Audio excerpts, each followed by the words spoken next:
Olá, meu nome é Gabriel e hoje a gente está no nosso 8º dia do diário de leitura. Estamos lendo aqui o livro de Romanos e eu gostaria que você pudesse abrir comigo Romanos 8. Esse capítulo em específico foi bastante difícil de achar um trecho que eu gostaria da gente ler junto, porque ele é um trecho, ele é dividido eu leio NVI, né? E na NVI ele é dividido em 3 subcapítulos.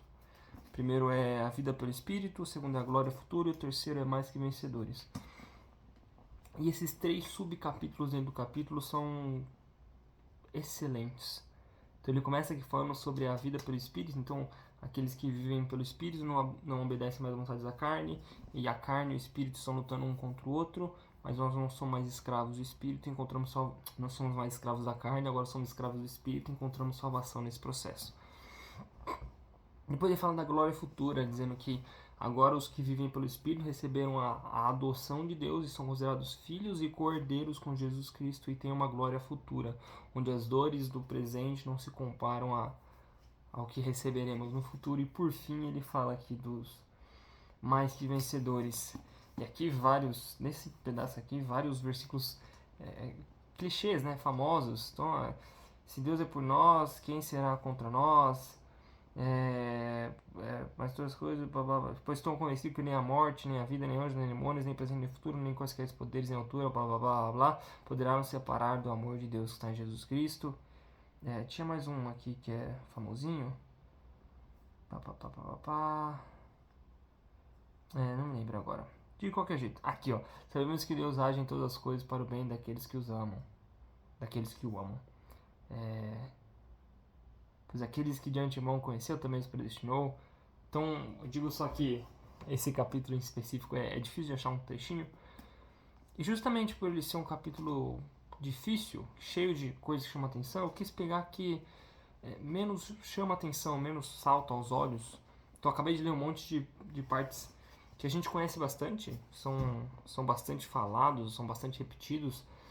E para tentar sair um pouquinho desse foco, porque como vocês vão ouvir em algum outro momento alguém falando sobre esses versículos, eu queria abrir um outro versículo que é justamente o segundo subtítulo, que é do versículo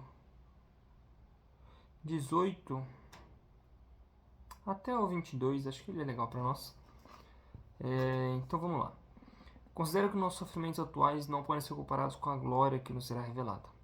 A natureza criada aguarda com grande expectativa que os filhos de Deus serão revelados, pois ela foi submetida à inutilidade, não pela sua própria escolha, mas por causa da vontade daquele que a sujeitou, na esperança de que a própria natureza criada será libertada da escravidão, da decadência em que se encontra, recebendo a gloriosa liberdade dos filhos de Deus. Sabemos que toda a natureza geme até agora, como em dores de partos. E não só isso, mas nós mesmos que temos os primeiros frutos do Espírito gememos interiormente, esperando ansiosamente nossa adoção como filhos e redenção do nosso corpo. E por que eu selecionei esse versículo aqui, né? Porque essa é um dos versículos que me explica, pelo menos, parte da maldade, tristeza e dor que há no mundo. Porque aqui quando Paulo fala da natureza, eu imagino que ele não esteja se referindo à natureza como natureza, floresta, bichos. A natureza como a criação, a natureza criada, então todas as coisas criadas, ele me parece estar dando essa reflexão de que tudo que é criado, toda a criação geme ansiosamente pela revelação dos filhos de Deus. Então o que ele está querendo dizer? Ele diz uns versículos anteriormente que os homens ganharam esse espírito de adoção quando aceitam o Evangelho e que esse espírito de adoção irá se revelar. Então agora nós aguardamos ansiosamente pela adoção, onde deixaremos essa vida falha, tomada pelo Espírito, seremos tomados pelo pecado e seremos tomados pelo Espírito. E ele diz, não só nós aguardamos isso ansiosamente, mas a natureza aguarda ansiosamente, porque a natureza foi corrompida, tomada espalhada pelo pecado do homem, ela foi tomada, foi submetida à inutilidade. E como é que ele fala aqui? Eu gosto da frase que ele usa. Daquele que sujeitou a esperança, daquele para a natureza criada. Aqui. A própria natureza será libertada da escravidão, da decadência em que se encontra. Então, a criação se encontra em decadência, tá? Assim como alguns capítulos antes, acho que no capítulo 7 ele já estava falando, o ser humano escolhe a sua escravidão onde ele era escravo antes da lei e do pecado, então o homem era escravo do pecado. Da mesma forma, a natureza é escrava dessa decadência. E a natureza, toda a criação, aguarda a revelação dos filhos de Deus. No dia em que os filhos de Deus são adotados, aguardamos nós ansiosamente por isso, e a natureza também, para que saia da decadência. É a forma que me faz sentido toda a tristeza no mundo, toda a maldade do mundo, todas as coisas ruins. De onde vem as doenças? Vem disso, da decadência que o mundo se encontra. De onde vem catástrofes naturais? É da natureza, é da decadência que a natureza se encontra. De onde vem crianças passando fome e essa má distribuição e doenças com gente tão nova, gente tão velha, doenças e tristezas que a gente não consegue controlar. A gente não tem controle sobre todas essas coisas. Elas simplesmente acontecem. São os frutos dessa natureza em decadência.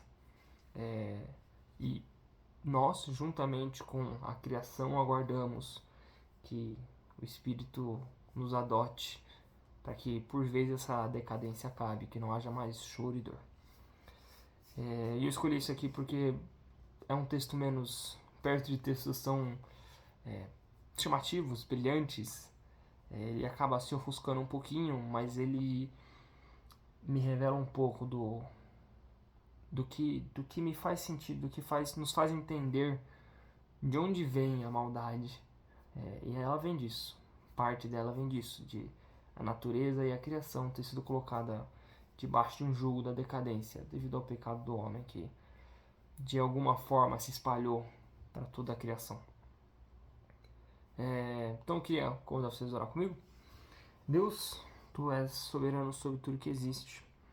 Eu te agradeço porque em Tua soberania, em todo em Teu entendimento, em Sua grandiosidade perto de nós, Você achou por bem entregar Teu Espírito para nos adotar. Teu Espírito Santo nos guia em direção ao Pai. E agora podemos te chamar de Pai porque recebemos esse Espírito de adoção. Por meio de Jesus Cristo, o Senhor nos adotou. Eu te agradeço. Te agradeço porque esteve com nós e está conosco, nos revelando quem o Senhor é. Nos revelando o Teu amor, nos revelando a Tua graça.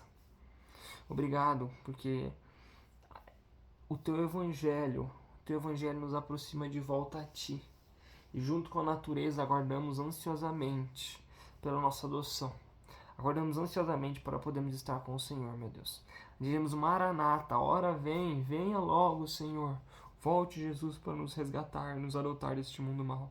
Recupere este mundo mal para voltar a ser da forma que te agrada, da forma que é boa, agradável e perfeita, assim como é o Senhor.